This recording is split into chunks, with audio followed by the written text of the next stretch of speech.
This was a role that you were born to play.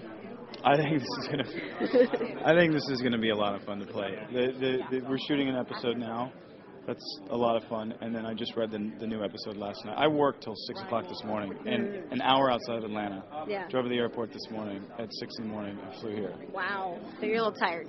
Yeah, I haven't That's slept. the life of a vampire, So though. No sleep. Hopefully I'm not stuttering. But in this next episode is also really, it's awesome. It's compelling. It's fast. I mean, I am vicious, but yet you start to find some redeeming qualities about it? Well, maybe. Maybe, okay. I think that there's some twists and turns that really add to the dynamics of this whole situation, and it's great. I mean, we're really excited.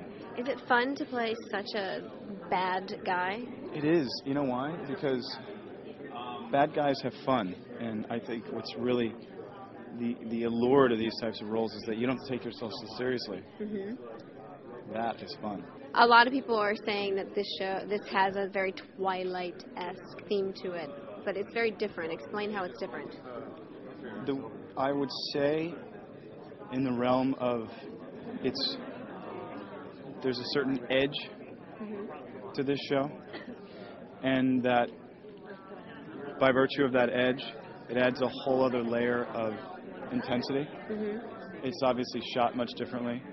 And yes, there are similarities, and we are very happy that Twilight exists. Yes. These books are a bit older than Twilight, and I think that, if it's something, Twilight has been happening, once a year. This happens once a week, and I think that may prove to be helpful and successful.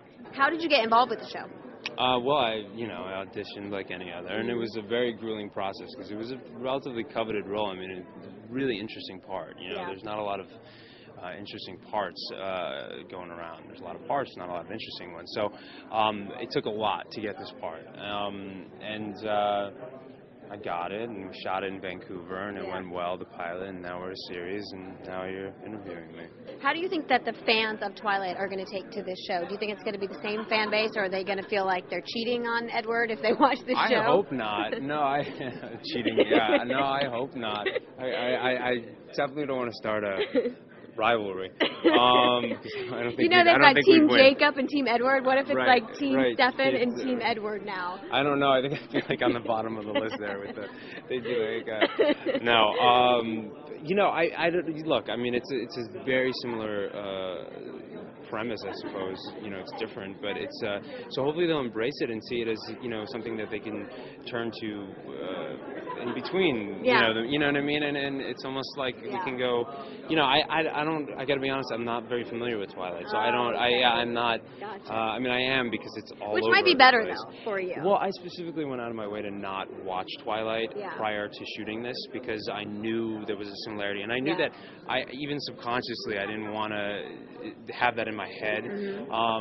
And after we shot the pilot, at that point I was really curious, so I had watched parts of it. Yeah. And I thought it was actually pretty good. I was pretty intrigued. I was surprised. But no, I mean, I hope they embrace it.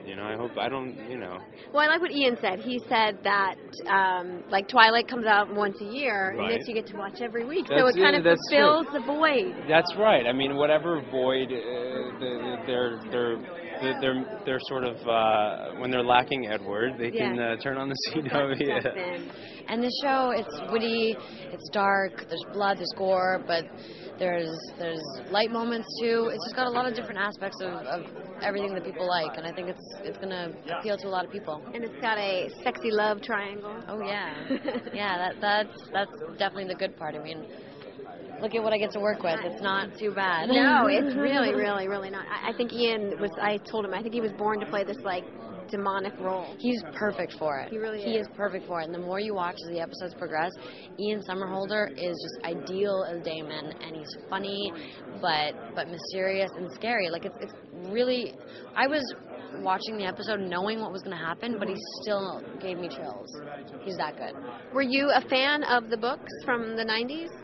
Actually, I hadn't read them. Mm-hmm. I found out that I got it, and then I read the books, and I thought they were great, and but then I didn't Kevin actually asked us not to read anymore because we've made some changes, and he wants us to take our own interpretation and make it our own. Because in the books, I'm supposed to be blonde and blue-eyed, whereas clearly, not by the brown in my hair. Yeah.